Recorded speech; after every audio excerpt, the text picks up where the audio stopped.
म गणेश राई सधैँ चाहिँ आज पनि यहाँ समक्ष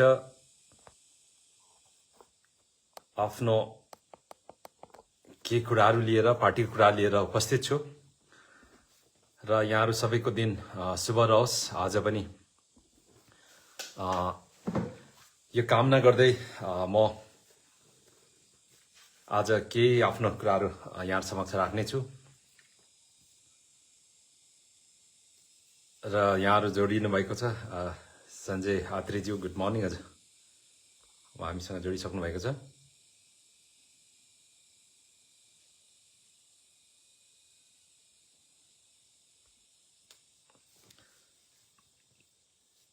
र आज सधैँ जस्तै आइतबार सन्डेको दिन म यहाँ समक्ष केही समय लिएर आफ्नो केही कुराहरू र पार्टीमा अहिलेसम्म भएको गतिविधि विषय यहाँहरूलाई म आफ्नो कुरा राख्नेछु र तपाईँहरूको पनि कमेन्टहरू विचारहरूलाई म लिनेछु र आफ्नो कतिवटा कुराहरूमा म आन्सर गर्नेछु। र मणि छेत्रीज्यू पनि हुनुहुन्छ। Manisha good morning. तपाईँ सबको मैले नेटवर्क प्रब्लमै छ र त्यसले गर्दाखेरि पनि तपाईँ सबको कमेन्टहरू देख्न सकिरहेको छैन, तर पनि जति देख्छु म तपाईसँग म बातचित गर्नेछु।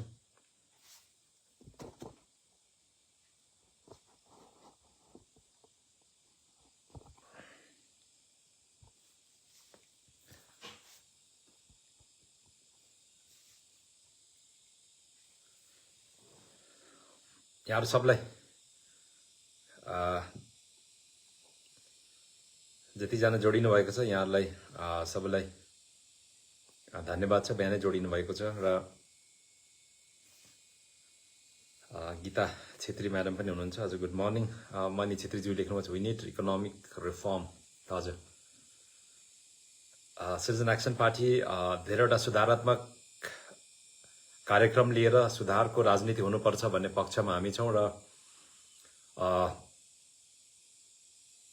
र यसैको लागि हाम्रो पार्टी बनिएको छ र पार्टीको लोकप्रियता बढ्दै जाँदैछ सिक्किममा र प्रत्येक ठाउँमा हाम्रो पार्टीलाई पार्टीको नीति सिद्धान्त कार्यक्रम मन पराउने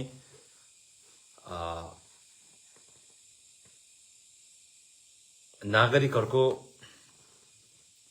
समर्थन बढिरहेको छ र उहाँहरूको समर्थन पाइरहेको छौँ र पार्टी मजबुत तरिकाले अगाडि बढ्दैछ। र सिटिजन एक्सन पार्टी बनिएको 7 महिना पुरा भएको छ र 7 महिनामा पार्टीले धेरै प्रोग्रेस गरेको छ, तर अझै हामी ज्यादा काम गर्न सक्छौँ र त्यसको लागि यहाँहरू सबैजनाको सहयोग सहायताको जरुरत छ र यहाँहरूको सबको सहयोग र सहायताको आशा राख्न चाहन्छु। र तपाईँ धेरैजना जोडिनु भएको छ, सबलाई मैले यहाँ देखिरहनु सकेको छैन। तपाईँको कमेन्ट्सहरूलाई पनि सबै यहाँ आइरहेको छैन, तर पनि तपाईँले मेरो कुरा सुन्नुहुँदैछ र म आफ्नो सोझो आफ्नो कुराहरू राख्नेतर्फ अगाडि बढ्न चाहन्छु। र अहिले सिटिजन एक्सन पार्टीको जम्मै हाम्रो लिडर्सहरू, हाम्रो भलिन्टियरहरू प्रत्येक गाउँमा गएर प्रत्येक घरमा गएर तपाईँहरूलाई भेटघाट गर्ने कामहरू गरिरहेको छ। हाम्रो पार्टीको सन्देश पुर्याउने कामहरू निरन्तर रूपमा भइरहेको छ र हाम्रो पार्टीको सन्देशहरू वर्तमान पञ्चायतदेखि लिएर पूर्व पञ्चायत अनि सम्पूर्ण नागरिकहरूलाई नै प्रत्येक घरमा हामी आफ्नो सन्देश पुर्याइरहेको छौँ र हाम्रो सन्देशलाई तपाईँले पढिदिने, हेरिदिने अनि त्यसलाई तपाईँले मन्थन गर्ने, हाम्रो राजनीति जुन दिशामा हामी सिक्किमलाई राजनीतिलाई अगाडि बढाउन चाहन्छु त्यस दिशातर्फ तपाईँले सोचिदिने पनि यहाँहरूलाई म आग्रह गर्न चाहन्छु। र यो एक हप्ता म सिक्किमको धेरैवटा गाउँहरूको भ्रमण गरेको छु। धेरैजनासँग मेरो अन्तर्क्रिया भएको छ।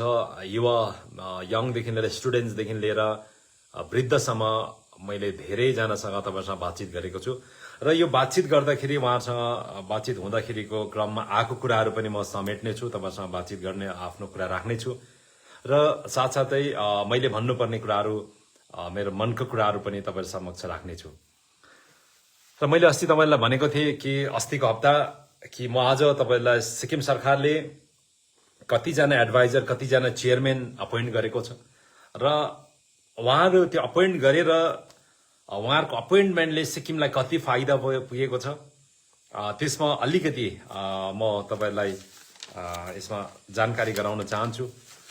र सिक्किम सरकारको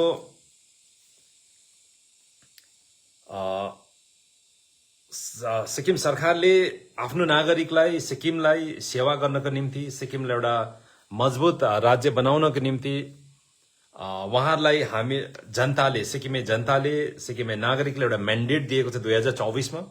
2024 सम्म उहाँहरूको अधीनमा भएको उहाँहरूको भारतको संविधानले दिएको अधिकारलाई सबै अधिकारलाई उपभोग गर्दै युटिलाइज गर्दै तपाईँ हामीलाई आम नागरिकको जीवन स्तर सुधार्नु, सिक्किमको विकास गर्नु, सिक्किमको तरक्की गर्नु, सिक्किमको ग्रोथ गर्नु, अनि प्रत्येक नागरिकले एउटा राम्रो जिउने एउटा इन्भाइरोमेन्ट पाओस्, त्यसको लागि उहाँहरूले कुनै पनि फैसला भारतको संविधानले दिएको अनुसार उहाँले फैसला लिनु सक्ने हामीले हक अधिकार सिक्किमे जनताले दिइसकेको र यो अधिकार दिएको उहाँलाई दिए पश्चात उहाँले 4.5 वर्ष उहाँले काम गरिसक्नु भएको छ। र उहाँहरूले वर्तमान सरकारले सिक्किमे नागरिकलाई, सिक्किमको प्रत्येक सिक्किमवासीलाई सहयोग गर्नु, सहायता गर्नु, सिक्किमको विकास गर्नु, सिक्किमलाई एउटा देशको एउटा नमुनाको राज्य बनाउनु, अनि सिक्किममा प्रत्येक नागरिकलाई आत्मसम्मानको साथमा जिउने इन्भाइरोमेन्ट एउटा वातावरण बनाउनको निम्ति उहाँहरूलाई संविधानले दिएको अधिकार जम्मै प्रयोगमा ल्याइसकेको छ।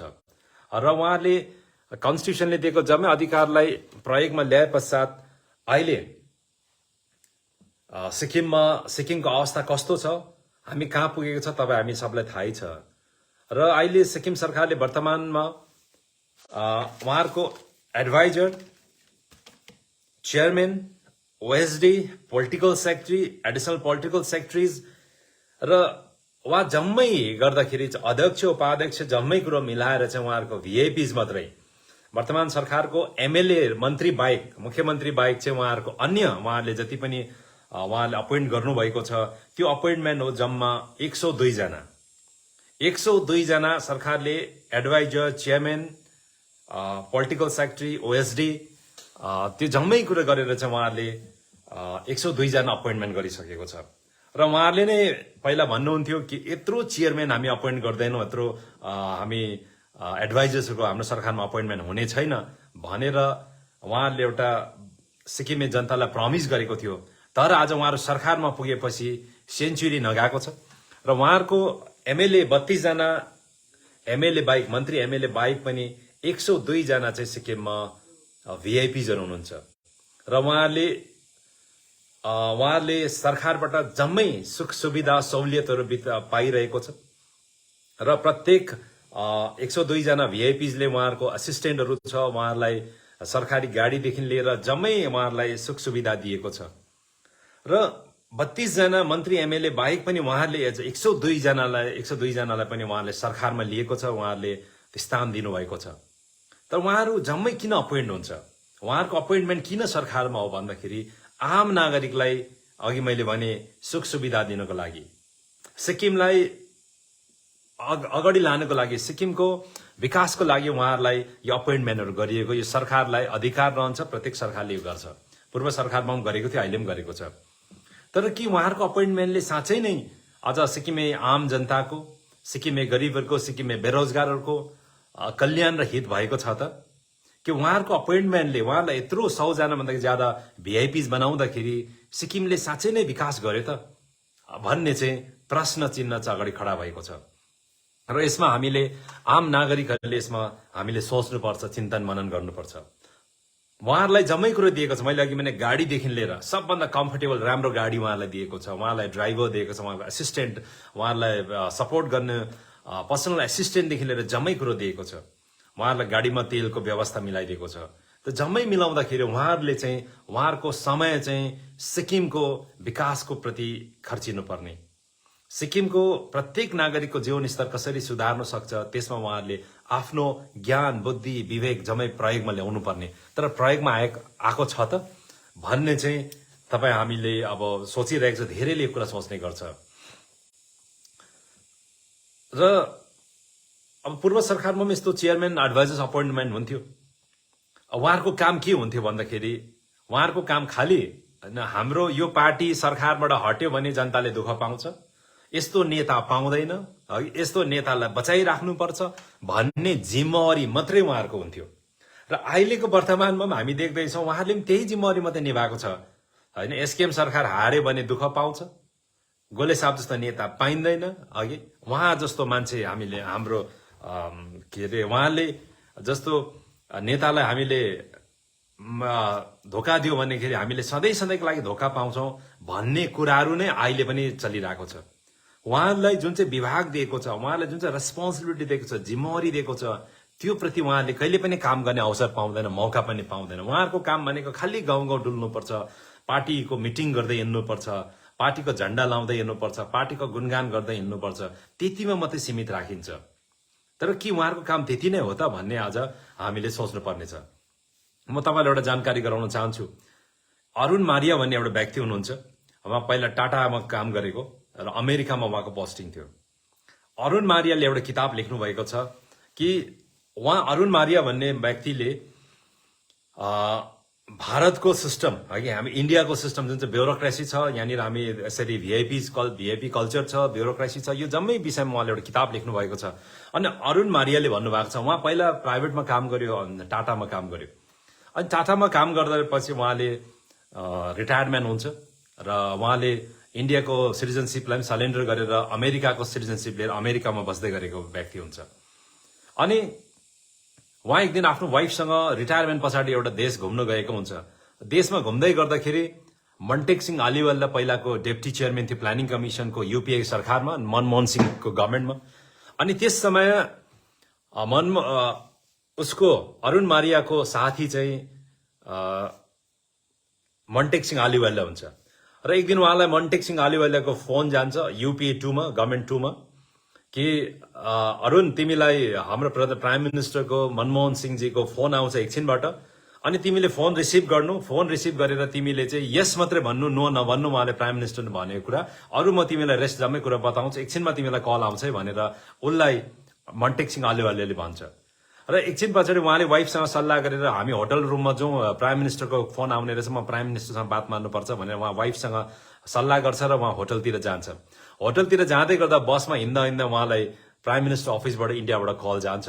अब कल रिसिभ गर्छ र मनमोहन सिंहजी उहाँसँग बातचित गर्छ र मनमोहन सिंहले उहाँलाई भन्छ तिमीलाई मन्टेक सिंह अलिवालले सबै कुरा बताइसकेको होला, तिमी अब इन्डियामा आउनुपर्छ, प्लानिङ कमिसनमा आएर काम गर्नुपर्छ, तिमी इन्डिया आइदेऊ, देशलाई तिम्रो जरुरत छ भनेर अरुण मारियालाई भन्छ। अनि अरुण मारियाले हुन्छ सर भनेर फोन राख्छ। त्यस पश्चात उहाँले मन्टेक सिंहसँग बात गर्छ कि म इन्डियामा आएर काम गर्नु सक्दिनँ किनभने मैले इन्डियाको सिटिजनसिप सरेन्डर गरिसकेको छु भनेर उहाँले आफ्नो कुरा राख्दाखेरि मन्टेक सिंह अलिवालले त्यो सुर्ता नगर्नु, सिटिजनसिप हामी दिलाउँछौँ, तिमी इन्डियामा आउनुपर्छ भनेर उहाँलाई सिटिजनसिप दिएर इन्डियामा आउँछ। र इन्डियामा आएपछि उहाँ प्लानिङ कमिसनको एउटा मेम्बर सदस्यको रूपमा काम गर्छ। अनि जब उहाँले लेख्नु भएको छ कि योजना भवनमा जब उहाँ पुग्यो, उहाँलाई एउटा भिआइपी गाडी दिन्छ। त्यति बेला त रेड लाइट पाउँथ्यो, अघि रेड लाइट भएको गाडी पाउँछ, जम्मै फेसिलिटी छ, ड्राइभरदेखि लिएर उहाँको सेक्युरिटीदेखि लिएर जम्मै फेसिलिटिज उहाँले पाउँछ। अनि उहाँले आफै अचम्म लाग्छ कि उहाँ त कर्पोरेटमा काम गरिरहेको, प्राइभेट सेक्टरमा काम गरिरहेको। उहाँ अफिसमा बस्दाखेरि उहाँलाई चिया पनि ल्याइदिन्छ टाइममा, पानी पनि ल्याइदिन्छ। अफिसमा जाँदाखेरि अफिसको गेट खोलिदिने, मतलब अफिसको डोर खोलिदिने, दैलो खोलिदिने पनि स्टाफ हुन्छ। जब योजना भवनमा उहाँ मिटिङको लागि कन्फरेन्स हलमा जान्छ, उहाँको फाइल बोकिदिने एउटा एसिस्टेन्ट हुन्छ। अनि उहाँ जब योजना भवनको कन्फरेन्स हलमा पुग्छ त्यति बेला सबै उहाँको साथीहरूको जम्मैको फाइल बोकिदिने एकजना पर्सनल स्टाफ हुन्छ, उहाँले ल्याइदिन्छ। गाडीमा चढ्छ, उहाँ गाडीको दैलो खोलिदिन्छ, उहाँ बस्छ। अनि उहाँ आफै अचम्मित हुनुभएको त्यति बेला उहाँले किताबमा लेख्नु भएको छ। उहाँलाई अचम्म लाग्यो किन यस्तो फेसिलिटी, जब यस्तो फेसिलिटी जहाँ मैले काम गरेँ त्यहाँ त थिएन। त्यहाँ आफूलाई चिया खानु मन पर्यो, कफी खानु मन पर्यो, आफैले कफी बनाउनु पर्ने, आफैले चिया बनाउनु पर्ने, आफै जानुपर्ने।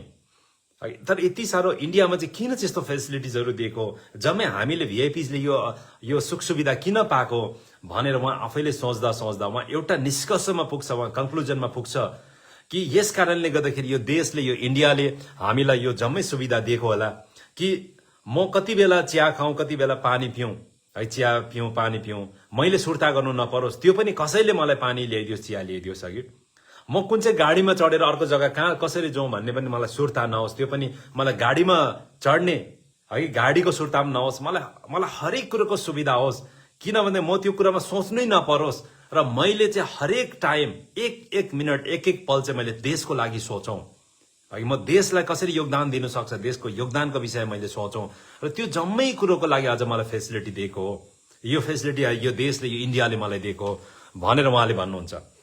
तर उहाँले भन्नुभएको छ कि साँच्चै मैले यो जति मैले सुख सुविधाहरू पाउँदैछौँ है, मैले यो देशले दिएको मैले जुन चाहिँ फेसिलिटिजहरू छ त्यो अनुसार म देशको लागि सोच्दैछु त, म देशको लागि कतिको सोच्दैछु भनेर उहाँ आफैले त्यो किताबमा लेख्नु भएको छ।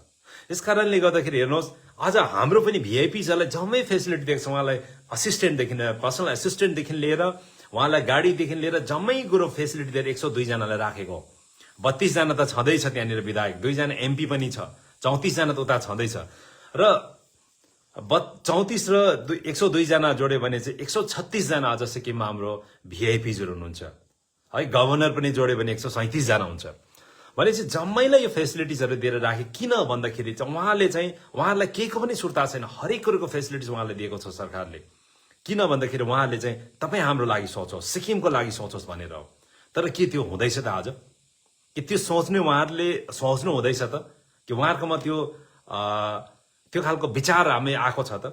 आज ब्युरोक्रेटलाई हेर्नुहोस्, अफिसर्सलाई हेर्नुहोस्, गभर्मेन्ट अफिसर्सलाई जम्मै फेसिलिटिजहरू उहाँलाई दिन्छ है, सेक्रेटरीदेखि लिएर प्रिन्सिपल सेक्रेटरी, चिफ सेक्रेटरीदेखि लिएर जम्मै तल अन्डर सेक्रेटरी अभोपलाई त गाडी दिन्छ, जम्मै कुरो फेसिलिटी एक एक कुरो ड्राइभर दिएको छ, गभर्मेन्ट ड्राइभर दिएको छ। किन है भन्दाखेरि चाहिँ उहाँहरू पनि उहाँहरूको समय पनि है, उहाँहरू जहाँ जान्छ डिएको व्यवस्था मिलाइदिएको छ, किन भन्दाखेरि उहाँहरू चाहिँ देशको लागि सोचोस् भनेर।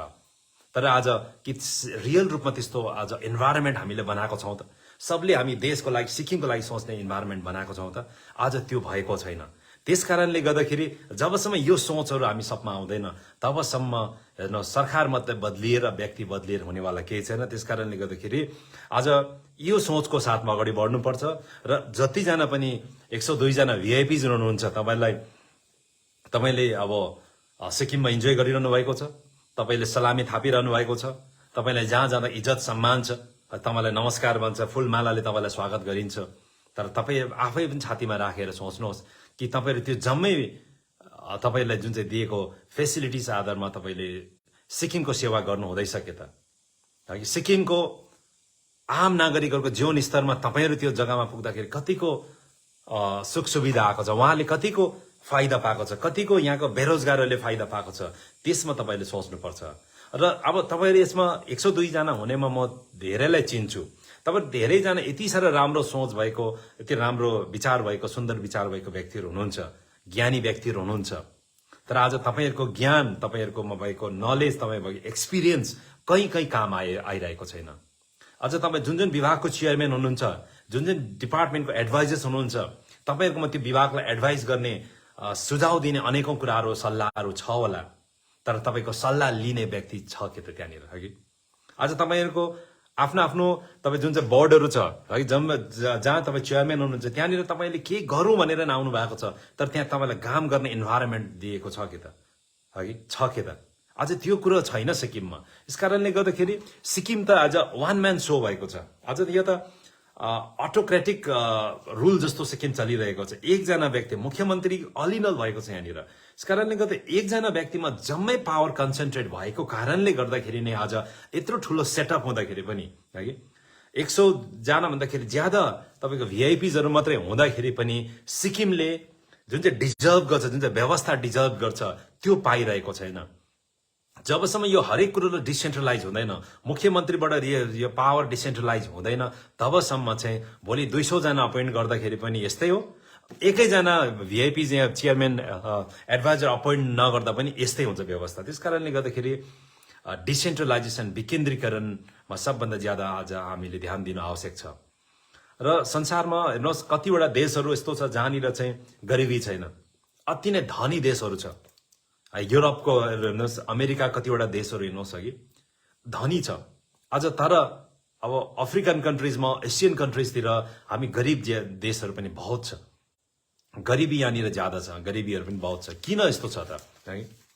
आज त्यही एउटा घाम एउटा जुनको मुनिको संसारमा आज कई देश यति साह्रो प्रस्परस भएको छ, यति साह्रो समृद्धशाली भएको छ, अघि उहाँहरूको धनी देश भएको छ भने कोही देश यति साह्रो गरिब भएको छ। किन यस्तो भयो?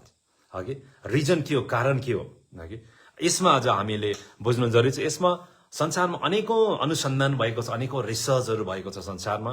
त्यो अनुसन्धान रिसर्चमा के पायो भन्दाखेरि चाहिँ आज गरिब देशहरू किन गरिब छ, गरिबी किन छ भन्दाखेरि चाहिँ गरिबीको कारण हुनु प्राय संसारको जति देशहरूमा गरिबी छ, बेरोजगारी छ, त्यहाँको रिजन, त्यहाँको कारणहरू प्राय देशको एकै खालको पाइएको छ। त्यो कारण के भन्दाखेरि चाहिँ एउटा हो भ्रष्ट सरकार, करप्ट सरकार। जब करप्ट सरकार छ, भ्रष्ट सरकार छ भने त्यो देशले तरक्की गर्दैन, विकास गर्दैन। त्यो देशमा बेरोजगार बढेर जान्छ, गरिबी बढेर जान्छ, एउटा भ्रष्ट सरकार हो। अर्को हो कि जुन चाहिँ पर्पजको लागि सरकार बनाउँ, जुन चाहिँ उद्देश्यको लागि सरकार बनाउँछौँ कि जनतालाई चाहिँ यो सर्भिस डेलिभर गर्नु पर्यो, हगि जनतालाई सेवा प्रदान गर्नु पर्यो सरकारले। अनि त्यो देशहरूले, त्यस्तो देशहरूले, भ्रष्ट देशहरूले चाहिँ जनतालाई सेवा प्रदान गर्न सक्दैन, सर्भिस दिनु सक्दैन पब्लिकलाई, जनतालाई। त्यसकारणले गर्दाखेरि त्यो भ्रष्ट कारणले गर्दाखेरि सेवा दिनु सक्दैन। अनि त्यहाँनिर त्यस्तो देशहरूमा चाहिँ अवसरको चाहिँ समान अवसर सबले पाउँदैन, अपर्च्युनिटी, इक्वल अपर्च्युनिटी हुँदैन त्यो देशहरूमा। त्यहाँनिर असमानता हुन्छ है, कसैले राम्रो अवसर पाउँछ, कसैले अवसर पाउँदैन। केही व्यक्तिले राम्रो अवसर पाउँछ, मेजोरिटीले मान्छेले पाउँदैन। यही कारणहरूले गर्दाखेरि चाहिँ धनी र गरिबी देशहरू आज संसारमा छुटिएको छ। र किन चाहिँ अब गरिब देशहरूको हुनुको रिजन्स मैले अलिकति भने, अन्य कुराहरू के भन्दाखेरि चाहिँ गरिब देशहरूमा चाहिँ गरिबी भएको, बेरोजगार भएको देशहरूमा के हुन्छ भने त्यहाँनिर चाहिँ इनइफेक्टिभ गभर्मेन्ट हुन्छ, हगि प्रभावशाली त्यहाँनिर सरकार हुँदैन। नहुनु प्रभावकारी इनइफेक्टिभ गभर्मेन्ट हुँदाखेरि या सिस्टम भएको कारणले गर्दाखेरि पनि, करप्ट गभर्मेन्टको कारणले गर्दाखेरि त्यो देशहरू गरिब हुन्छ। अर्को चाहिँ कारण हुन्छ कि अब त्यो करप्ट व्यक्तिहरू जो छ उनीहरूले चाहिँ समाजलाई, सोसाइटीलाई चाहिँ उसको आफ्नो हितमा है, आफ्नो हितमा चाहिँ प्रयोगमा ल्याउँछ सोसाइटीलाई। जुन चाहिँ समाजमा, जुन चाहिँ देशमा करप्ट व्यक्तिहरू छ, करप्ट मान्छे, नेताहरू हुन्छ, अनि उसले चाहिँ आफ्नो त्यो सोसाइटी, त्यो देशको, त्यो राज्यको, समाजलाई चाहिँ आफ्नो हितमा, आफ्नो प्रयोगमा, आफ्नो फाइदाको लागि मात्रै प्रयोगमा ल्याउँछ भने चाहिँ त्यो देशहरू चाहिँ गरिबीतिर जान्छ, त्यहाँ बेरोजगारहरू बढेर जान्छ। र त्यो अहिलेसम्मको संसारमा भएको अनुसन्धान रिसर्चमा पत्ता पाएको छ, है, यो थाहा लागेको छ। साथसाथ चाहिँ त्यस्तो देशहरूमा कि जहाँनिर चाहिँ त्यहाँनिर भएको यङहरू, हगि त्यहाँनिर भएको युवाहरूलाई, त्यहाँनिर भएको ट्यालेन्टलाई, त्यहाँनिर भएको रिसोर्सेस, संसाधनलाई चाहिँ प्रयोगमा ल्याउँदैन है। ट्यालेन्टलाई, मान्छेमा भएको स्किललाई, नलेजलाई, त्यहाँ त्यो देशको, त्यो ठाउँको रिसोर्सफुल मान्छेहरूलाई चाहिँ यदि हामीले उसलाई चाहिँ त्यो सिस्टमले, त्यहाँको गभर्मेन्टले चाहिँ युटिलाइज गर्नु सक्दैन, प्रयोगमा ल्याउनु सक्दैन भने चाहिँ त्यो देशहरू चाहिँ बर्बाद भएर जान्छ। गएको आज संसारमा जति देशहरू बर्बाद भएको छ त्यसै कारणले गर्दा बर्बाद भएको छ। र त्यस कारणले गर्दा त्यो देशहरू गरिब भएको अहिलेसम्मको रिसर्चमा देश संसारमा पत्ता पाएको छ। भने अहिले सिक्किमे समाजलाई तपाईँ हामीले हेर्नुहोस् है। अनि यो जम्मै कुरोको कारण, रुट कज, यसको मूल कारण चाहिँ के हो भन्दाखेरि चाहिँ राजनीति मानेको छ, हगि राजनीतिको कारणले गर्दा गलत राजनीति भयो भने यो जम्मै कुरो समस्या हुन्छ र देशहरू गरिबीतिर अगाडि जान्छ भनेर चाहिँ आज संसारमा यो चाहिँ रिसर्च भएर पत्ता लागेको छ। भने अब सिक्किमको अवस्थालाई तपाईँ हामीले हेरौँ, सिक्किमलाई हेर्नुहोस्, र जुन चाहिँ धनी र गरिब देशहरू जसरी छुट्टिएको छ संसारमा, के कारणले गर्दा भन्दा एउटा भ्रष्ट करप्ट गभर्मेन्टको कारणले गर्दाखेरि गरिबहरू हुन्छ भनेको छ। भने आज संसारमा, देशमा, इन्डियामा सबभन्दा भ्रष्ट करप्ट सरकार हाम्रो सरकार हो, सिक्किमको सरकार हो। सबभन्दा करप्सन ज्यादा गर्ने सरकार सिक्किमको सरकार हो। त्यसकारणले गर्दाखेरि अब जुन चाहिँ कारणले गर्दाखेरि देश पछाडि पर्छ, राज्य पछाडि पर्छ, गरिब हुन्छ, एउटा कारण भ्रष्ट भनेको छ, भ्रष्टाचार। त्यो भ्रष्टाचार हाम्रोमा पर्याप्त रूपमा छ है। अर्को कारण के भनेको छ भन्दाखेरि इनइफेक्टिभ गभर्मेन्ट हुन्छ र त्यो गभर्मेन्टले चाहिँ त्यो देशमा भएको रिसोर्सेसलाई, ट्यालेन्टलाई, त्यहाँको यङ पढेको युथहरूलाई चाहिँ उसलाई चाहिँ एउटा रिसोर्सको रूपमा नहेरेर उसलाई रिसोर्सको रूपमा देशको लागि युटिलाइज हुँदैन र उसलाई प्रयोगमा ल्याइँदैन देश निर्माणमा, र त्यसले गर्दाखेरि देशलाई नोक्सान हुन्छ, कमजोर हुन्छ भनेको छ। भने सिक्किममा त्यही नै भइरहेको छ। आज हेर्नुहोस्, आज सिक्किममा पढेको तपाईँ जति यङहरू हुनुहुन्छ हगि जम्मै बेरोजगार भएर बसेको छ। तपाईँमा भएको नलेज, तपाईँ भएको रिसोर्सेसलाई कहीँ युटिलाइज भएको छैन, प्रयोगमा ल्याइएको छैन। त्यस कारणले गर्दाखेरि त्यो अर्को फ्याक्टरले जसले हामी गरिबी हुन्छ भनेको छ त्यो पनि आज सिक्किममा मेल खाँदैछ, मिलिरहेको छ। अनि अर्को थर्ड रिजन भनेको छ कि त्यो एउटा एलिट्सले, एउटा सम्भ्रान्त एउटा समूहले जम्मै कुरो चाहिँ सञ्चालन गर्छ। जस्तो मैले अघि भने 102 जना या भिआइपिजहरू छ, या जोड्दाखेरि 135-36 जना छ, एमएलए जम्मै मिलाउँदाखेरि। भनेपछि 135-36 जना उहाँ हाम्रो सिक्किमको आज एलिट्सहरू हो। उहाँहरू सम्भ्रान्त त्यो वर्गमा उहाँहरू पर्छ। उहाँहरूले भनेको कुरो सबले मान्नुपर्छ। उहाँहरू किन भन्दाखेरि स्टेटको टप व्यक्तिहरू हुन्छ। अनि त्यस्तो व्यक्तिहरूले चाहिँ जब समाजलाई चाहिँ उहाँहरूको इन्ट्रेस्टमा, उहाँहरूको स्वार्थ पूर्तिको लागि प्रयोगमा ल्याउन थाल्छ र त्यस्तो एलिट्सहरूले चाहिँ आफ्नो सोसाइटीलाई, आफ्नो समाजलाई चाहिँ खालि आफ्नो व्यक्तिगत फाइदाको लागि प्रयोगमा ल्याउनु युज गर्नु थाल्यो भने त्यो देशले त्यो बर्बादीतिर, त्यो राज्य, त्यो देश जान्छ भनेर भनेको छ। भने सिक्किममा पनि आज हेर्नुहोस् त्यो सम्भ्रान्त एलिट्सहरूले उहाँले आज सोसाइटी, समाजलाई चाहिँ उहाँहरूको हितमा, उहाँहरूको इन्ट्रेस्ट कसरी सुरक्षा हुन्छ त्यसमा मात्रै उहाँले प्रयोग गरिरहेको छ। सोसाइटीलाई त्यतैतिर दोहोऱ्याउँदैछ। आज उहाँहरूले के भन्छ, अपोजिसनलाई गाउँमा छिर्नु नदिनु, गाउँलेलाई जम्मै सम्झाएर आएछ, ल तपाईँको गाउँ विकास हुनै आँटेको छ है, अब तपाईँहरूको गाउँमा अपोजिसन पार्टी आएर मिटिङ गर्यो भने विकास हुँदैन है तपाईँहरूको भनेर उहाँहरूलाई, गाउँलेलाई चाहिँ समाजलाई डर देखाएको छ कि समाजलाई ठुलो त्रासमा, डरमा राखेको छ। अब तपाईँले यो सहुलियत पाउनु आँट्यो, तपाईँको घर बनिनु आँटेको छ। अब अपोजिसन पार्टीको मान्छेसँग तपाईँ भेट्यो, मिटिङ गयो भने तपाईँको चाहिँ पाउँदैन है घर भनेर उहाँलाई डर देखाइएको छ। अघि अपोजिसन पार्टीको मिटिङ कुरा सुन्यो भने तपाईँको नानी नोकरी हुनु आँटेको छ, नोकरी पाउँदैन है भनेर भनेको छ।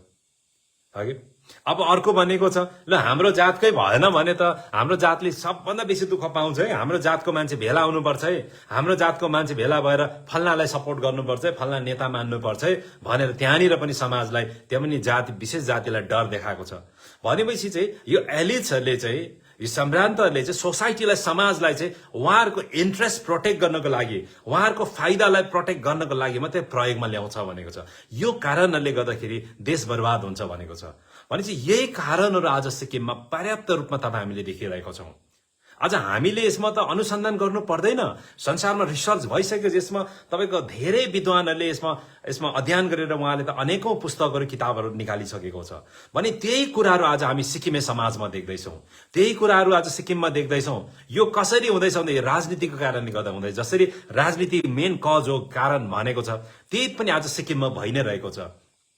भने आज सिक्किम चाहिँ साँच्चै विकसित सिक्किम बनाउनु हो भने, डेभलप सिक्किम बनाउनु हो भने, सबै यहाँनिर युवाहरूले रोजगार पाएको सिक्किम बनाउनु हो भने, सबैजना यहाँ खुसी साथ सुखीसँग बाँच्ने सिक्किम बनाउनु हो भने त्यसको लागि चाहिँ आज राजनीति नै बदलिन आवश्यक छ। जबसम्म यहाँनिर हामी यो रुट कजमा जाँदैनौँ तबसम्म अवस्था सुध्रिनेवाला छैन। यस कारणले गर्दाखेरि आज बिहानै तपाईँहरूलाई मेरो यही अनुरोध छ कि हामी सिक्किम जुन चाहिँ दिशामा जाँदैछौँ, यो वर्तमान राजनीतिले जता लाँदैछ नि, हेर्नुहोस् हामी सुरक्षित भविष्यतिर पटक्कै नै छैनौँ।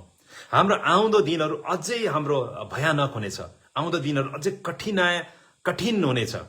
आज हेर्नुहोस् त सिक्किममा 270 जना भन्दाखेरि ज्यादा मान्छेले प्रत्येक साल सुसाइड गर्दैछ, यहाँनिर आत्महत्या गर्दैछ।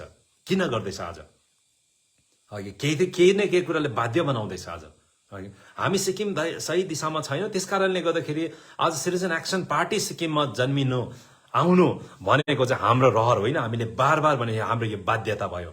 यो कुरालाई, यो समस्यालाई एड्रेस गरेर कुनै पनि पोलिटिकल पार्टिजहरू यहाँ बोल्दैन, जो हामीले मानेको नेताहरू बोल्दैन। खालि उहाँहरूको भनाइ यो छ, यो आउनु हुँदैन है सरकार, यो आयो भने यो खतम भएर आउँछ, है यो मान्छे गुन्डा हो, यो मान्छे चोर हो, यो मान्छे जातिवादी हो, त्यति मात्रै भनेको छ। र अहिलेसम्म हामीले भोट दिएको चाहिँ आज राम्रो व्यवस्थाको लागि हामीले भोट दिएको छैनौँ।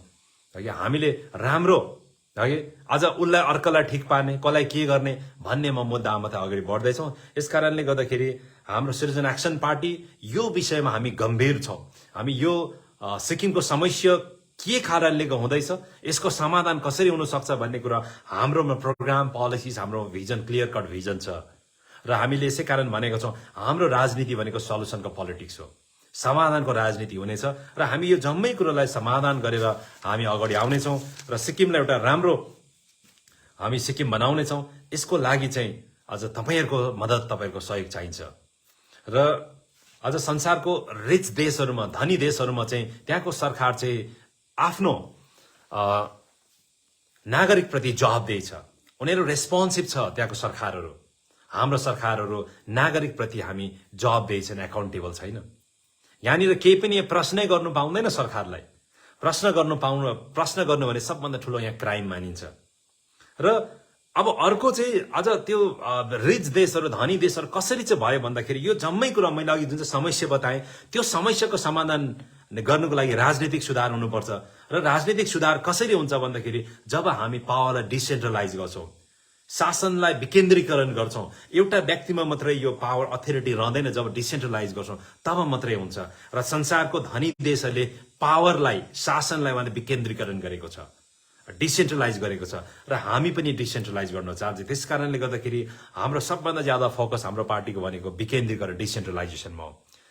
अघि केही दिन अगाडि हाम्रो पार्टी प्रेसिडेन्टले पनि पञ्चायती राज व्यवस्थालाई मजबुत बनाउनुपर्छ भनेर प्रेस कन्फरेन्स गर्नुभएको छ। जब हामी यो विकेन्द्रीकरण, डिसेन्ट्रलाइज प्रपर तरिकाले गर्दैनौँ नि तबसम्म चाहिँ हरेक कुरोको लागि चाहिँ एउटै व्यक्तिलाई भेट्दाखेरि चाहिँ हाम्रो अवस्था सुध्रिँदैन, हाम्रो स्थिति सुध्रिनेवाला छैन। र यही कुराहरू लिएर हाम्रो पार्टी अगाडि बढिरहेको छौँ, तपाईँहरू समक्ष आइरहेको छौँ। र तपाईँहरूको सबको सहायता रहोस्, सहयोग रहोस् है। र अब हामीले पनि सोचेको काम गर्नको निम्ति हामी सरकारमा जानु जरुरी छ। हामी सरकारमा पुग्नु पर्यो। सरकारमा पुगेपछि मात्रै कामहरू हुन्छ। अनि सरकारमा पुग्नको लागि मेजोरिटी मान्छेको तपाईँको सहयोग चाहिन्छ। र खालि तपाईँहरूले अब रमिता मात्रै हेरेर हुँदैन। र अब समय कम्ती छ, चुनाव अब 6 महिना बादमा चुनाव छ। र चुनावको लागि हामी अगाडि बढ्दैछौँ। र त्यसको लागि तपाईँहरूको सबको सहयोग रहोस्, सहायता रहोस् भन्ने पनि म यहाँहरूलाई जानकारी गराउन चाहन्छु। साथसाथै अब यो म एक हप्ताको क्रममा मैले सिक्किमका विभिन्न गाउँहरू भ्रमण गरी मैले अघि पनि तपाईँलाई बताएको छु। र भ्रमणको क्रममा मैले धेरैजनासँग बातचित गरेर अन्तर्क्रिया गरेको छु। यो बातचितको क्रममा एकजना मलाई स्टुडेन्ट, कलेजको भाइले भन्नुभयो कि उहाँसँग बात गर्दाखेरि तपाईँहरूले चाहिँ पोलिटिसियन्सहरूले, पोलिटिक्स गर्नेहरूले चाहिँ सिक्किममा फन्डामेन्टल राइटको विषयमा बताइदिनुहोस्। यो हाम्रो जुन मौलिक अधिकार छ, भारतको संविधानले दिएको छ, यो अधिकारै थाहा छैन मान्छेलाई, उहाँले भन्नुहुँदै थियो। अनि उहाँले भन्दै थियो कि धेरैजना पोलिटिक्स गर्ने मान्छेले पोलिटिसियनलाई पनि फन्डामेन्टल राइट भनेको के हो, मौलिक अधिकार के हो, कतिवटा हुन्छ भन्ने कुरो थाहै छैन। त्यही थाहै नभइकन पनि राजनीति गर्दैछ। त्यसै कारणले गर्दाखेरि हाम्रो दुर्दशा भएको हो। र हामी नागरिकलाई पनि अझ पोलिटिक्स राजनीति गर्ने मान्छेलाई थाहा छैन, पछि हामी नागरिकलाई झन् थाहा छैन। र हामीले पढेको कुरा पनि भुल्छौँ। त्यस कारणले गर्दाखेरि यसमा तपाईँले ज्यादा भनिदिनुपर्छ। हाम्रो नागरिकहरूलाई, हाम्रो मान्छेहरूलाई सचेतना ल्याउनुपर्छ फन्डामेन्टल राइटको विषयमा। त्यो अधिकार लिएर हामी बाँच्नु पाउनुपर्छ भनेर उहाँले मलाई भन्नुहुँदै थियो। अनि उहाँको कुरा सुन्दाखेरि मलाई सही कुरा लाग्यो कि आज तपाईँले सुन्नुभएको छ, नेताले भन्छ मेरो सरकारमा बोल्ने अधिकार थियो है, मैले कोनी के दिएँ, मैले यो गरेँ, मैले त्यो गरेँ है, पहिला बोल्नु पाउँथेन, अहिले बोल्नु पाउँछ भनेर दावी गर्छ, अनेकौं कुराहरू गर्छ। र हामी कतिसम्म बोल्ने, हाम्रो के अधिकार छ, यो त भारतको संविधानमा उल्लेख गरिएको कुराहरू छ हैन। र अब के कुरामा चाहिँ बोल्नु पाउँदैन, हामी अगाडि बढ्नु पाउँदैन, त्यो पनि भारतको संविधानमा उल्लेख गरिएको छ। सरकारले हामीलाई के कुरामा रेस्ट्रिक्सन्स ल्याउनु सक्छ, हामीलाई के कुरामा प्रतिबन्ध लाउनु सक्छ, त्यो पनि संविधान अनुसारै उहाँले लाउनु पर्छ। उहाँले कानुन बनाउँदा पनि संविधान अनुसारै बनाउनु पर्छ। र आज अब हामी चाहिँ अझै पनि सिक्किमे समाजले यसमा हामी सचेतना साँच्चै नै नआएको हो कि जस्तो लाग्छ है। साथसाथै मैले यो एक हप्ताको क्रममा धेरैजना बुजुर्गहरू भेटे जसले 1973 को आन्दोलनमा सक्रिय भूमिका निभाएको थियो। यो भारतलाई मतलब हामी भारतमा जानुभन्दा अगाडि जो देश थियो, हामी देश हुँदा जब छोगेलको राज थियो, त्यस समय पनि उहाँले आफ्नो आवाज उठाउनु भएको थियो। अनि उहाँलाई पनि मैले भेटघाट गरेँ, उहाँसँग बातचितहरू गरेँ। अनि उहाँसँग भेट्दाखेरि उहाँले 73 को आन्दोलनको कथाहरू ल्याउनु भयो। अनि कथाहरू ल्याउँदाखेरि उहाँहरूले राजदरबारको अगाडि गेट पक्रेर गेट हल्लाएर अघि नामगेल वंश हट्नुपर्छ भन्ने नारा लगाएको कुराहरू गर्नुभयो। अनि त्यसरी नारा लगाएर उहाँहरू गाउँ गाउँबाट निस्किएर कतिजनाले त्यसरी काम गर्दाखेरि पुलिसको डन्ठा खाएर दाँत भाँचिएकोहरू पनि मैले भेटघाट भयो उहाँहरूले है, उहाँसँग बातचितहरू भयो भने उहाँहरूले भन्नुहुँदै थियो त्यति बेला हामीले राजतन्त्रको राजाको खिलाफमा पनि हाम्रो अधिकारको लागि हामीले क्रान्ति गरेको थियौँ, हामी आन्दोलन गरेको थियौँ, घर घरबाट बाहिर निस्केको थियौँ। तर अहिले त के हो, यो प्रजातान्त्रिक व्यवस्थामा डेमोक्रेटिक सिस्टममा हामी भारतमा विलय भइसकेर पनि अहिले पनि भारतको संविधानले दिएको अधिकारको सुरक्षा गर्नु पनि अहिलेको तपाईँ युवाहरू त डराउँछ, अहिलेको मान्छे बोल्नु डराउँछ। किन आज कायर भएको हाम्रो समाज? हामी त हिजो यस्तो थिएनौँ, हामीले त आवाज उठाएको, हामी त बोलेको, हामी त बोल्ने मान्छेहरू हौँ। त्यस कारणले गर्दा सिक्किममा प्रजातन्त्र आयो हाम्रो कारणले गर्दाखेरि। भने आज प्रजातन्त्र चाहिँ असली रूपमा हामीले सोचेको, हामीले देखेको प्रजातान्त्रिक व्यवस्था सिक्किममा अहिलेसम्म बनिएको छैन। प्रजातान्त्रिक अधिकार लिएर अझै पनि बाँच्न पाएको छैन। हामी त पाएको भयौँ। यो प्रजातन्त्रको रक्षा सुरक्षा गर्ने काम युवाहरूको। आज सिक्किममा किन बोल्दैन आज मान्छेहरू? किन यस्तो कायर समाज हाम्रो बन्यो? हामीले यस्तो कायर समाज बनियोस् भनेर हामीले 73 आन्दोलन गरेका थिएनौँ भनेर उहाँले कुरा गर्नुभयो। अनि साँच्चै नै यो कुराहरूलाई सोच्दाखेरि त उहाँहरूले जुन चाहिँ कुराहरू भन्नुहुँदैछ यो त सोच्ने विषय छ। र कहीँ न कहीँ हामी आज कायर समाज त बनिरहेको छैनौँ। आज हामी आफ्नै संविधानले दिएको मौलिक अधिकारको पनि सुरक्षा गर्नु नसक्ने आज त्यस्तो हामी लाचार त भएको छैनौँ भन्ने चाहिँ आज हामीले सोच्नै पर्छ। र यो मौलिक अधिकारहरू, फन्डामेन्टल राइट्सहरू हाम्रो अधिकारहरू हो र हामी भारतमा जो पनि जन्म लिन्छौँ जन्मिन्छौँ यो अधिकार लिएर हामी जन्मिन्छौँ। अब यो अधिकार के हो तपाईँलाई धेरैलाई थाहा छ, तर पनि एक सर अलिकति बताइराख्छु कि विशेष गरेर 6वटा हामी अधिकारको कुरा गर्छौँ कि एउटा हुन्छ राइट टु इक्वालिटी कि समानताको अधिकार। हाम्रो हरेक कुरामा हाम्रो देशवासी भए चाहिँ समान तरिकाको अधिकार छ, हाम्रो राइट्सहरू छ, अधिकार छ। तर त्यसमा पनि कि विशेष देश हितमा हैन, देश हितमा या देश विशेष समुदायको हितमा सरकारले राइट टु इक्वालिटीलाई पनि यहाँनिर तलमाथि गर्न सक्छ। अलिकतिको क्लासिफिकेसन हुन सक्छ, अलिकति हामीले अधिकारमा भिन्नता हुन सक्छ र त्यो चाहिँ एउटा संविधानले नै उल्लेख गरिएको कुरा। त्यसकारणले गर्दा सिक्किममा हेर्नुहोस् आज सिक्किम सब्जेक्ट हुने र नहुनेकोमा अधिकारमा अलिकति भिन्नता छ। हामी इन्डियन हो, हामी सिक्किम सब्जेक्ट हुने पनि इन्डियन हो, नहुने पनि सिक्किम सब्जेक्ट नहुने पनि इन्डियन चाहिँ हो। तर इन्डियन्स भित्र पनि दो संविधानले हामीलाई राइट टु इक्वालिटी दिए तापनि हाम्रो अलिकति अधिकारमा तलमाथि रहन्छ र यो अलिकति अब क्लासिफिकेसन संविधानले पनि अलाउ गर्छ र एउटा हो हाम्रो राइट टु इक्वालिटी, हामीले समान अधिकार पाउने हाम्रो अधिकार हो। तर विदिन हामी सिक्किमिज भित्र पनि समान तरिकाको अधिकार लिएर आज बाँच्न पाइरहेको छैनौँ। त्यही गभर्मेन्ट इम्प्लोइ हो, सरकार पक्षको गुणगान गायो भने उहाँले ड्युटी नै नगर्दा सर्भिसमा ड्युटीमा नजाँदाखेरि उहाँले तलब पाउँछ। अहिले सरकारले निकालेको छ सबाटिकल लिभ भनेर।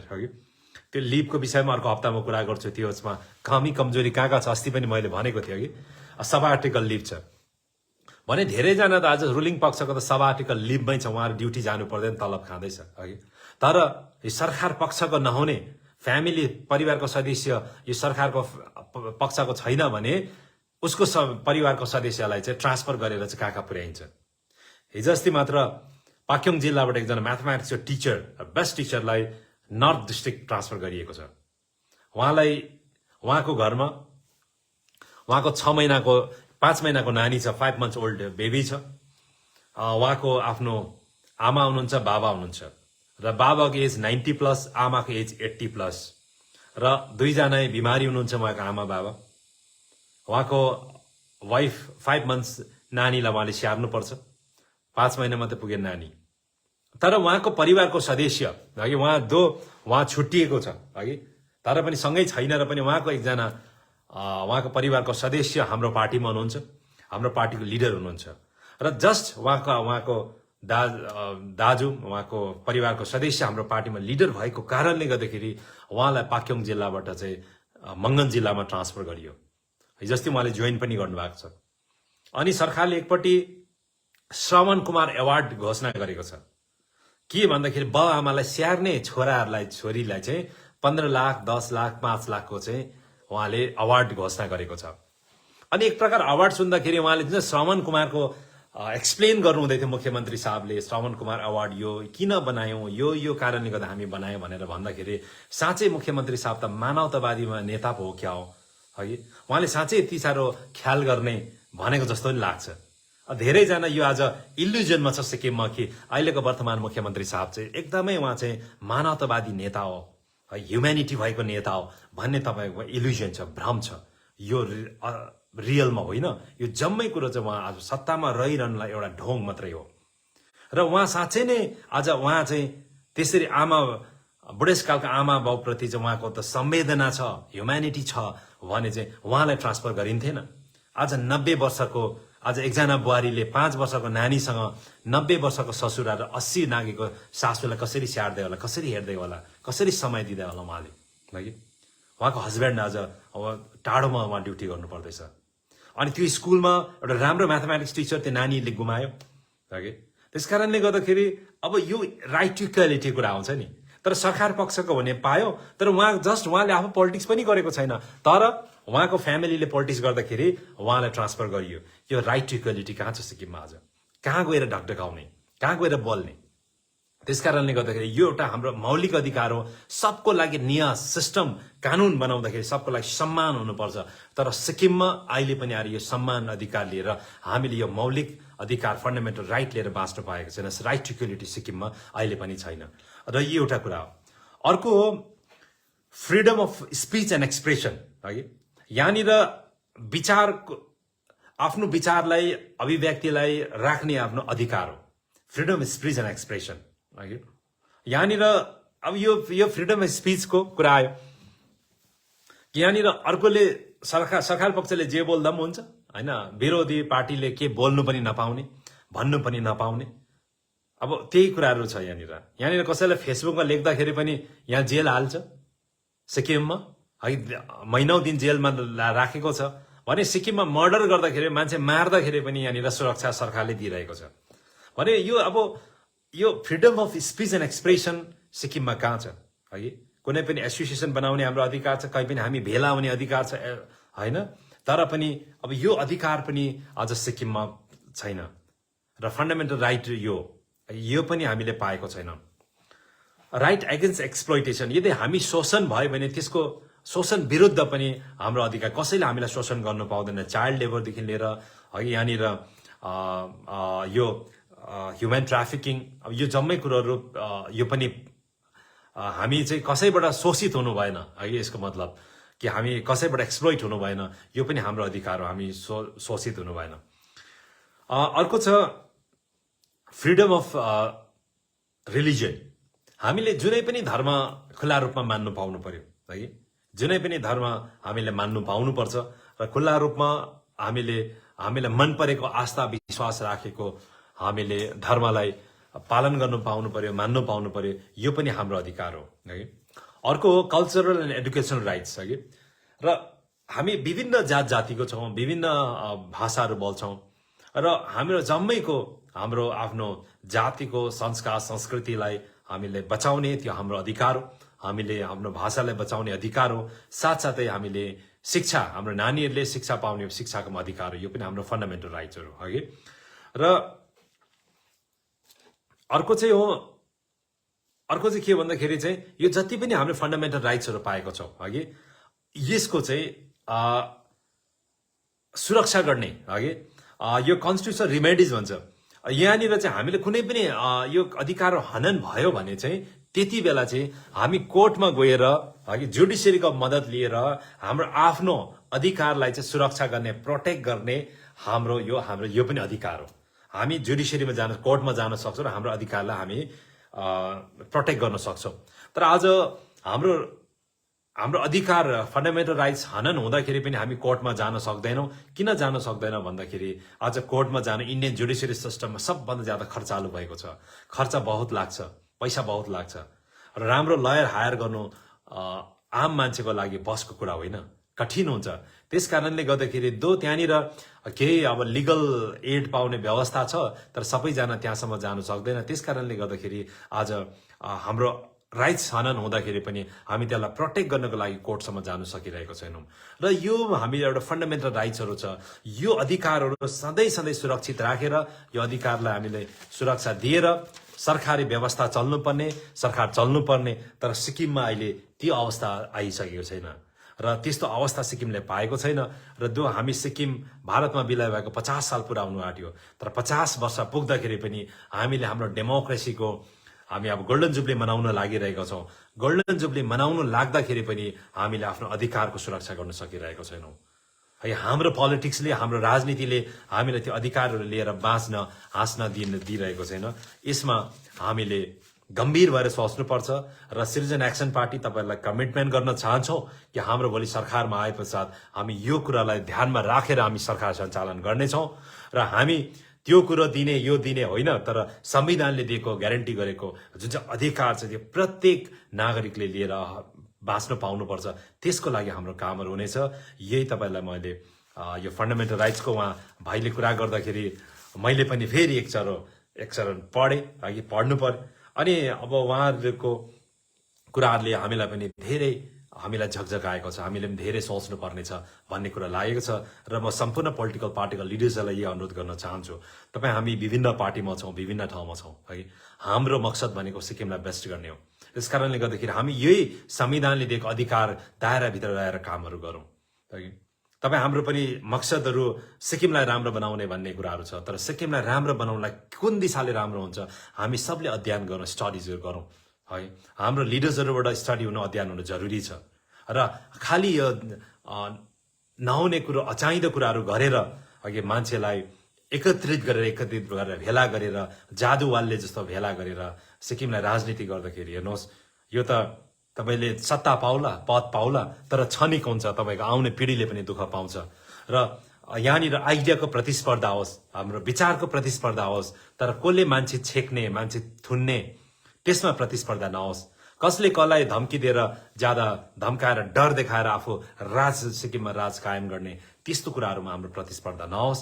र हामी सिटिजन एक्सन पार्टी यस्तो कुरामा हामी प्रतिस्पर्धा गर्नुपर्ने चाहँदैनौँ र हामी हेल्दी कम्पिटिसन चाहन्छौँ, हेल्दी डिबेट चाहन्छौँ र त्यस्तो सिक्किम निर्माण गर्न चाहन्छौँ। र मेरो सिक्किममा तपाईँ जतिजना पनि नागरिक हुनुहुन्छ, तपाईँलाई यही अनुरोध छ कि नेताले जसो जसो भने त्यो नेताले भनेको कुरा आज एउटा समय मलाई पनि लाग्थ्यो कि लिडर्सलाई म भगवान सरम मान्थे।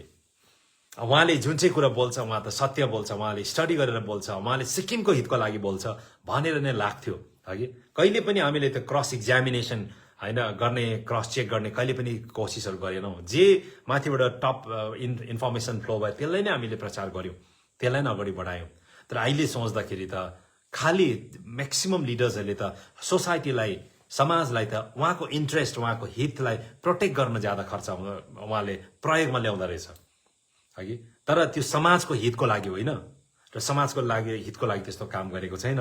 र अब चुनाव नजिक आउँदाखेरि प्रलोभन देखाउने कामहरू हुन्छ अनेकौँ अघि। म हिजो एउटा क्षेत्रमा गएको थिएँ, एउटा क्षेत्रमा जाँदा त्यहाँनिर मैले चाल पाएँ। त्यो क्षेत्रमा तपाईँको अहिलेको वर्तमान सरकारको कार्यकर्ताहरू, लिडर्सहरू जम्मै लागेर चाहिँ कतिवटा समाज छ, समाजहरू कतिवटा छ, सोसाइटी होइन, गाउँमा हामी समाज बनाउँछौँ, क्लबहरू छ, कुन कुन क्लबहरू छ, जम्मैको नाम उठाएर चौकी र त्यहाँनिर चाहिँ अरू मालमाता भाँडाकुँडाहरू पठाउँदै रहेछ होइन। सबै पठाउँदैछ, 100वटा चौकी, 200वटा चौकी, त्यहाँनिर कतिवटा भाँडा चाहिन्छ, कराई कतिवटा चाहिन्छ होइन, डिनर सेट, बफे सेट कतिवटा चाहिन्छ, जम्मै कुरा पठाउँदैछ उहाँहरूले। अनि किनभने त्यो पठाएर चाहिँ त्यहाँ क्लबको प्रेसिडेन्ट, सेक्रेटरी, एक्जिक्युटिभ कमिटीलाई खुसी राख्यो भने त्यो क्लबको सदस्यको जम्मैको भोट पाइन्छ भनेर होइन। त्यसरी आज त्यो हेर्दै हेर्दै उहाँहरूले वितरण गर्दो रहेछ अहिले वर्तमान सरकारले। अनि मैले उहाँहरूलाई भने, जसले उहाँहरू चियर पायो अघि, अनि मैले उहाँहरूलाई भन्दै थिएँ, उहाँलाई मैले बात गर्दा भने हेर्नुहोस्, आज चियर 100वटा चौकी किन्नु 25,000 रुपियाँ सिलगढीमा गएर किन्दाखेरि। आज हामी समाज यति कमजोर भएछौँ कि आज 25वटा चियर, 100वटा चौकी पाउँदाखेरि हामी ल है यो पार्टी भुल्नु हुँदैन, यो नेता भुल्नु हुँदैन, उसलाई नै भोट दिनुपर्छ भनेर हामी भन्दैछौँ। तर हामी समाज मिलेर 100वटा चौकी किन्ने पनि हामीलाई त्यतिको ताकतवर पनि सरकारले बनाएन, तर चौकी पठाए पछाडि हामी खुसी हुनु पर्दैछ भनेर मैले उहाँलाई भन्दै थिएँ। तपाईले सिक्किमे समाजलाई हामीले सिक्किममा हेर्नुहोस् है, सिक्किममा धेरैजना हाम्रो धेरै ठाउँमा तपाईँको बिहारी भवनहरू बनाइएको छ, मडवाडी भवनहरू छ, उहाँले जम्मै बनाएको छ, उहाँले बिजनेस गर्नुहुन्छ, उहाँ व्यापार गर्नुहुन्छ, उहाँले सिक्किममा उहाँको योगदान रहेको छ। तर उहाँहरूले अहिलेसम्म पनि उहाँहरूले आफ्नो समाजको लागि चौकीहरू मान्दैन। उहाँहरूले कि उहाँहरूले मडवाडी भवन बनाइदिनुपर्छ भनेर भन्दैन। सिलिगुडीतिर गएर हेर्नुहोस् मडवाडी भवन कत्रो छ कि एउटा हस्पिटल उहाँहरूले बनाएको छ, उहाँको डोनेसनमा हस्पिटल उहाँहरूले बनाउँछ। जब आर्थिक रूपमा इकोनोमिक इम्पावरमेन्ट हुन्छ नि, आर्थिक सशक्तिकरण हुन्छ नि, त्यति बेला यो कुराको जरुरत हुँदैन। सरकारले त हामीलाई त आर्थिक सशक्तिकरण गर्नु, इकोनोमिक इम्पावरमेन्ट गर्नुपर्ने, तर त्यो नगरेर अहिले पनि हामीलाई क्लब हाउस बनाइदिन्छ भन्दा हामी खुसी हुनु पर्दैछ। 50 वटा चौकी दिँदाखेरि, 8-10 वटा भाँडाकुँडा दिँदाखेरि, 100 वटा प्लेट दिँदाखेरि हामी अहिले पनि खुसी भएर ताली लगाएर आज नेतालाई हामी धन्य मान्दैछौँ। र यहाँदेखि माथि उठ्ने आज राजनीति हामीलाई चाहिन्छ। र यो खालि यति बेला आएर भाँडाकुँडा बाँड्ने, चौकी बाँड्ने राजनीतिमै अलमल नहो। तपाईँ हामी नअलमल्यौँ। विशेष गरेर म अहिलेको युवालाई अनुरोध छ, र जुन चाहिँ गाउँमा गएर उहाँले चौकी बाँडेको थियो, भाँडा बाँडेको थियो, त्यही गाउँमा जाँदा म तीनजना चाहिँ बिटेक गरेको भेटियो भाइहरू। अब उहाँहरू जम्मै अनइम्प्लोइड छ, बेरोजगार छ। अनि 3जना घरको छोराहरू घरमा आज बिटेक गरेर गाउँमा अनइम्प्लोइड भएर बसिरहेको छ। त्यही गाउँमा फेरि चाहिँ 50 वटा चौकी लगेर चाहिँ भोट फकाउँदैछ, 8-10 वटा भाँडा लगेर 50 वटा प्लेट लगेर भोट फकाउँदैछ। आज के राजनीति सिक्किममा आज? र उहाँहरूलाई रोजगार दिने, उहाँहरूलाई काम धन्दा दिने गर्नु पर्यो भने उहाँले रोजगार पायो भने उहाँले नै भोलिको दिनमा त आफ्नो समाजको लागि किनिहाल्छ नि। यस कारणले गर्दाखेरि हामीले बार बार भनेको छौँ सिक्किममा इकोनोमिक रिफर्म चाहिन्छ, आर्थिक सुधारको आवश्यकता छ, र त्यस्तो कुराहरू आज चर्चा हुनु पर्यो। अस्ति ग्रेजुएट गरेको भाइहरू भेटेको थियो, मैले बातचित भयो 3-4 जना।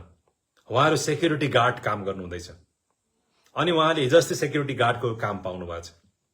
बेरोजगार पढेर बस्यो, अनि सेक्युरिटी गार्ड गर्नु क्लास 8 को क्वालिफिकेसनमा भइहाल्छ। ग्रेजुएट गरेको आज सिक्किममा हेर्नुहोस् सेक्युरिटी गार्ड गर्नु पर्दैछ। अनि सरकारले गाउँमा क्लब हाउस बनाउँदाखेरि हामी फेरि त्यही सेक्युरिटी गार्ड गर्ने भाइको आमा बाउ चाहिँ फेरि होइन यो सरकारले त हाम्रो क्लब हाउस बनाइदियो, यो सरकारलाई भोट दिनुपर्छ, यही सरकार राम्रो भनेर भन्नु भएन, अब हिँड्नु भएन। हेर्नुहोस्, यस कारणले गर्दाखेरि यही कुरोमा अलमलाउने राजनीति अहिलेसम्म भइरहेको छ। आज सरकारले भन्छ हेल्थ सेक्टर्समा बहुत काम गरे भनेर भन्छ। हामीले बार बार भनेको छौँ हेल्थ सेक्टर सबभन्दा बर्बाद हेल्थ सेक्टर्स भएको। र अस्तिको दिन मात्रै हाम्रो क्षेत्रमा एउटा गाडी एक्सिडेन्ट दुर्घटना भयो। दुर्घटनामा एकजनाको मृत्यु भयो, र उहाँको मृतक परिवारलाई सान्त्वना दिन म पनि गएको थिएँ। उहाँसँग भेट हुँदाखेरि, उहाँको छोरासँग बात हुँदाखेरि उहाँले सबभन्दा ठुलो रिग्रेट, अलिकति हेल्थ सिस्टम ठिक भएको भए मेरो आमा बाँच्थ्यो होला। है हेल्थमा उहाँले जुन चाहिँ एउटा त्यहाँ सहायता पाउनुपर्ने, एड पाउनुपर्ने, सहयोग पाउनुपर्ने, जुन चाहिँ उहाँले ट्रिटमेन्ट पाउनु पर्थ्यो इमिडिएट, त्यो पाउनु नसक्दाखेरि हाम्रो आमाको ज्यान गयो भनेर उहाँले भन्दै थियो। है यो अहिलेसम्म पनि किन हेल्थलाई ठिक नगरेको, हेल्थ सिस्टमलाई ठिक नगरेको भनेर उहाँले मलाई पनि प्रश्न गर्नुहुँदै थियो। भने आज त्यतापट्टि आज हेल्थ सेक्टर्स त्यस्तो अवस्था छ। हिजो अस्ति एकजना पेसेन्टलाई, बिमारीलाई वर्तमान सरकारले कलकत्ता इम्पानल हस्पिटलमा रेफर गरेर पठायो। उहाँले बिमारी लिएर गयो, अनि सबभन्दा दुःख उहाँले त्यहाँनिर पाए त्यो हस्पिटलमा। त्यो हस्पिटलले सिक्किम सरकारले दिएको जुन चाहिँ रेफरल कागज त्यो एक्सेप्टै गर्नु मानेन। किन भन्दाखेरि चाहिँ हामी सिक्किम सरकारको लिँदैनौँ, यहाँनिर सिक्किम सरकारको चाहिँ बहुत बाँकी छ, हामीलाई बाँकी दिएको छैन यो हस्पिटलमा। त्यस कारणले गर्दाखेरि सिक्किम गभर्मेन्टले पठाएको पेसेन्ट हामी लिँदैनौँ भनेर उहाँले लिनै मानेको थिएन। जबरजस्ती उहाँले यता सिक्किमको चाहिँ चिनेको डक्टरलाई फेरि रिक्वेस्ट गरेर उहाँ बातचित गर्नु लाउँदाखेरि उहाँलाई जति चिठी दिएको थियो त्यसको 50% मात्रै हुन्छ, त्यहाँदेखि उता तपाईँ आफै क्यास तिर्नुपर्छ भनेर क्यास तिराएर उहाँले त्यहाँनिर बिमारीको ट्रिटमेन्ट हुँदैछ। आज सिक्किम सरकारको जति पनि इम्पानल हस्पिटल छ, रेफर गरेर बिमारी पठाउँदैछ, कुनै पनि चिठी एक्सेप्ट गरेको छैन हस्पिटलले। किन भन्दाखेरि त्यहाँनिर करोडौँ रुपियाँ सरकारले बाँकी तिर्नु नसकेको कारणले गर्दाखेरि त्यो हस्पिटलमा ट्रिटमेन्ट पाएको छैन। कोही एडमिट भयो भने उहाँले भन्दै थियो कि राम्रोसँग याद नगर्दो रहेछ भनेर भन्दै थियो। त्यो कलकत्ताको हस्पिटलमा भुटान गभर्मेन्टले पनि त्यो हस्पिटल इम्पानल गरेको रहेछ अरे, भुटानको पनि पेसेन्ट आउँदो रहेछ अरे। तर भुटानको पेसेन्टलाई यति साह्रो राम्रो केयर त्यो हस्पिटलमा गर्दो रहेछ अरे, उहाँहरूको त्यो सरकारले बस्नेको व्यवस्था मिलाएको रहेछ अरे, जम्मै कुरो। किनभने भुटान गभर्मेन्टले त्यो हस्पिटललाई चाहिँ पेमेन्ट चाहिँ बिल चाहिँ इमिडिएट पे गर्दो रहेछ अरे। त्यस कारणले गर्दाखेरि भुटानको पेसेन्टले जुन चाहिँ ट्रिटमेन्ट पाउँदैछ, जुन चाहिँ त्यहाँ इज्जत सम्मानको साथमा ट्रिटमेन्ट पाउँदैछ, हामी सिक्किम चाहिँ यहाँनिर लाजले शरमसरी यहाँनिर हुँदो रहेछ, हाम्रो ट्रिटमेन्ट सही भएको छैन, हामीले सही तरिकाले यहाँनिर केही पनि फेसिलिटी पाएको छैनौँ भनेर उहाँले गुनासो गर्नुहुँदै थियो। हेर्नुहोस्, आज हालत सिक्किमको त्यहाँ पुगिसकेको छ। अझ सही तरिकाले जहाँ पनि ट्रिटमेन्ट उहाँहरू जाँदैछ, सही ट्रिटमेन्ट पाएको छैन भने यो व्यवस्था, यो अवस्थालाई सुधार्नुपर्छ, यसलाई बदलिनु नै पर्छ। र अब कतिपल्ट ढाँटेर सरकार आउने हो। अब हिजो यो सरकारले, वर्तमान सरकारले पुलिसलाई प्रमोसन दिने, एएसआई बनाउने उहाँको घोषणा भयो र जतिजना पनि प्रमोसन हुनुहुन्छ तपाईँलाई सबलाई बधाई छ। तर उहाँले त, सरकारले त भनेको थियो कि 20 सालदेखि ज्यादाको लागि चाहिँ हामी प्रमोसन दिन्छौँ भनेर भनेको थियो नि। मैले सुन्दाखेरि मेरो जानकारी अनुसार 20 साल जब पुलिसमा तपाईँहरू गर्नुभएको, धेरैजनाले कतिले त तपाईँले तारा पनि किनेर घरमा राखिसक्नु भयो, अब तारा लाउने टाइम हाम्रो आयो भनेर। तर सरकारले पूर्व सरकारमा जस्तो 25 सालदेखिको माथिलाई मात्रै गर्यो फेरि। अनि उहाँलाई फेरि 1-2 जना मन परेकालाई फेरि 20-25देखि मुनिकालाई पनि तानेर प्रमोसन दिएको हामी खबरहरू, इन्फर्मेसन पाएका छौँ। यो के व्यवस्था हो आज? कि कमिटमेन्ट जुन चाहिँ वचन दिएको छ, वचन पुरा गर्नु पर्यो। अनि वचन पुरा गर्नु सकिरहेको छैन। तर पनि अहिले फेरि मलाई चाहिँ 5 वर्ष चाहिँ मलाई दिनै पर्छ, म 10 साल मात्रै गर्छु, खालि 10 साल मात्रै गर्छु। 10 साल गर्छु होइन, जनताले 10 साल कि 20 साल 30 साल राख्ने जनताले तय गर्ने कुरा हो नि। यहाँ त गिडगिडाउनु थालिसक्यो मलाई 10 साल दिनु है भनेर, अघि यहाँनिर त मौका दिनुहोस् है भन्ने त हामी जस्तो अपोजिसन पार्टीले भन्नुपर्छ त। हामीलाई लो मौका दिनुहोस्, 1 साल मौका दिएर हामी सरकारमा पुर्याएर हेर्नुहोस्, हामी गरेर देखाउँछौँ भन्नु पर्यो नि हामीले। अब सरकारले त गिडगिडाउनु होइन नि, मौका दिनुहोस् होइन नि, पर्फर्मेन्सको आधारमा भन्नु पर्यो नि तपाईँले। हामीले बेरोजगारी समस्या यहाँ समाधान गर्यौँ, हिजोको दिनमा हाम्रो इकोनोमी यहाँ थियो, अहिले हामीले यहाँ प्रोग्रेस गर्यौँ है। यतिवटा गाउँमा रोड थिएन, हामीले यतिवटा गाउँमा रोड पुर्यायौँ भन्नु पर्यो। अझ अब तपाईँले बताउनु पर्यो नि त, मान्छेलाई भन्नु पर्यो। तर अब भन्नु छैन। हामी त एकदम 35 साल सरकारमा आउँछौँ, हामी त कोनी के गर्छौँ, म त 10 साल मात्रै गर्ने, त्यस पछाडि छोडिदिइहाल्छु कसले गर्ने भनेर। त्यस्तो हुँदैन डेमोक्रेसीमा, है। यहाँनिर त प्रतिस्पर्धा हुनुपर्छ, कम्पिटिसनै हुनुपर्छ। यस कारणले गर्दाखेरि सिक्किमे नागरिकलाई अनुरोध छ, मलाई अब 5 साल मात्रै रहेछ नि त, 5 साल मात्रै माग्दैछ, त्यहाँदेखि त नहुने रहेछ नि त, 5 दिइहालौँ न, नभन्नुहोस्। फेरि अर्कोपट्टि म अन्तिम चुनाव लड्छु, अन्तिम मेरो इज्जत राखिदिनुहोस्, मलाई सम्मान गर्नुहोस्, मलाई अन्तिम म चुनाव लड्छु भनेर फेरि अन्तिममा आउनेलाई पनि तपाईँले होइन अन्तिम रहेछ बिचरा 5 साल दिउँ न भनेर चाहिँ नआउनुहोस् है। यो कुरा चाहिँ घातक हो। यो चाहिँ तपाईँ एकदम सोचेर सम्झेर लिने फैसला हो। यस कारणले गर्दाखेरि तपाईँ त्यसरी नै तपाईँले फैसला लिनुपर्छ, सोचेर फैसला तपाईँले गर्नुपर्छ भन्ने नै तपाईँलाई म आह्वान गर्न चाहन्छु। र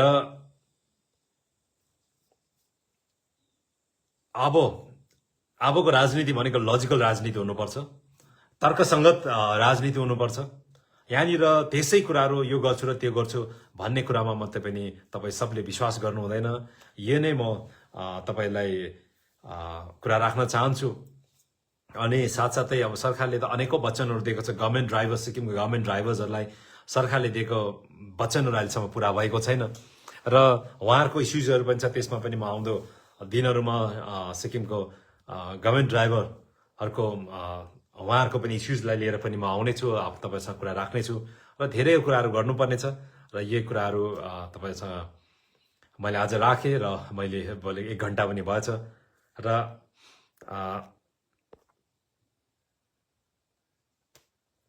तपाईँ धेरैजना आज बिहान तपाईँ व्यस्त रहँदा पनि तपाईँहरू आउनुभएको छ। तपाईँले यसरी मेरो कुराहरू सुनिदिनु भएको छ, यसको लागि तपाईँलाई बहुत धन्यवाद छ। र सृजन एक्सन पार्टीलाई मजबुत गर्नको लागि तपाईँहरूको सहयोग रहोस्, यो तपाईँलाई म आह्वान गर्न चाहन्छु, बिन्ती गर्न चाहन्छु। र हामी सिक्किमप्रति सिन्सियर छौँ र हाम्रोमा अघि नै हाम्रोमा भिजन छ, हाम्रो कार्यक्रम छ र हाम्रो पार्टीमा धेरैजना तपाईँ जोडिनु हुँदैछ, धेरैजना जोडिनेवाला छ र आउनुहोस् पार्टीमा मिलेर काम गरौँ। यो पार्टी एकताल हामीलाई सत्तामा पुर्याएर अजमाउनुहोस्, हामी सिक्किमलाई नयाँ दिशा दिनेछौँ, सिक्किमको राजनीतिलाई हामी बदलिने नै छौँ र हामी बदलावको जुन चाहिँ राजनीति छ, सिक्किमको सुधारको राजनीति छ र सुधारको राजनीतिको हामी स्ट्रङ एउटा सिक्किममा फाउन्डेसन राख्नेछौँ, जुन चाहिँ फाउन्डेसनमा भोलि सिक्किम समृद्ध सिक्किम बन्ने छ भन्ने आस्था विश्वास राख्दै यहाँहरूको कमेन्ट के छ भने म लिन चाहन्छु र सबको कमेन्ट मैले देखिरहेको छुइनँ। नेटवर्कको कारणले गर्दाखेरि नेटवर्क अलिक ठिक छैन यहाँनिर, यस कारणले गर्दाखेरि तपाईँको जम्मैको मैले कमेन्ट पढ्नु नसकेको होला, यहाँ मेरो स्क्रिनको अगाडि आएको छैन र तर म अवश्य पनि तपाईँहरूको कमेन्ट म समय निकालेर हेर्नेछु। त्यसमा तपाईँको जति पनि पोजिटिभ नेगेटिभ क्रिटिसिजम छ यसलाई हामीले समेटिएर त्यसमा हामीले सुधारहरू केमा ल्याउनु पर्छ भने हामी अवश्य त्यसमा सुधारहरू ल्याउनेछौँ, त्यसरी कामहरू गर्नेछौँ। यही तपाईँहरूलाई म जानकारी गराउँदै र तपाईँहरू मेरो धेरै शुभचिन्तक हुनुहुन्छ सिक्किममा, हाम्रो पार्टीको शुभचिन्तक हुनुहुन्छ र अब म माथि अब अनेकौँ एलिगेसन्सहरू लागिरहेको छ र अब यो त सरकारले आफ्नो सरकार कसरी थाम्ने उहाँहरू चाहिँ काम गरेर होइन, जनताको मन जितेर होइन, तर विपक्षलाई दबाएर नै जनतालाई भ्रममै राखेर फेरि सरकारमा आउनुपर्छ भन्ने उहाँहरूको जोड हो, उद्देश्य हो र त्यो उद्देश्य सरकारको पुरा हुनेवाला छैन र जति नै हामीलाई दबाउने कोसिस गरे तापनि हामी दब्नेवाला छैनौँ, जति नै जे नै गरे तापनि हामी अगाडि बढी नै रहनेछौँ। र तपाईँलाई म जानकारी गराउन चाहन्छु, हामी सिटिजन एक्सन पार्टीको हामी लिडर्सहरूमाथि एफआइआर हुँदैछ, निरन्तर रूपमा एफआइआर गर्दैछ र उहाँहरूले गरिरहेको छ र अहिले सबको माथि एफआइआर भयो। तपाईँले बिस्तारै चाल पाउँदै जानुहुनेछ र मेरो विषयमा तपाईँलाई सबलाई थाहै छ, जानकारी छ र त्यो जम्मै कुराहरू आज मेरो विरुद्धमा जतिजनालाई मेरै गाउँले उठाएर बोल्नु लाउँदैछ र एक दिन तपाईँले आफ्नै आँखाले देख्नुहुनेछ, तपाईँले थाहा पाउनुहुनेछ। उहाँहरूले नै एक दिन समय आउनेछ कि त्यो समयमा उहाँहरूले नै बोल्नुहुनेछ, उहाँले बताउनुहुनेछ कि आज ममाथि एफआइआर कसले गर्नु लगायो, किन गर्नु लगायो, के कारणले गर्दा भन्ने कुराहरू पनि तपाईँले स्पष्ट बुझ्नुहुनेछ र यही कुराहरू तपाईँसँग राख्दै तपाईँहरूको यसरी सहयोग सधैँभरि रहोस् र हामी तपाईँको गाउँमा आउँछौँ, बातचितहरू गरौँ र सिक्किमलाई एउटा राम्रो सिक्किम बनाउने दिशामा तपाईँ हामी सबैजना अगाडि बढौँ भन्ने कुराहरू राख्दै म यहाँहरूसँग बिदा लिन चाहन्छु। धन्यवाद।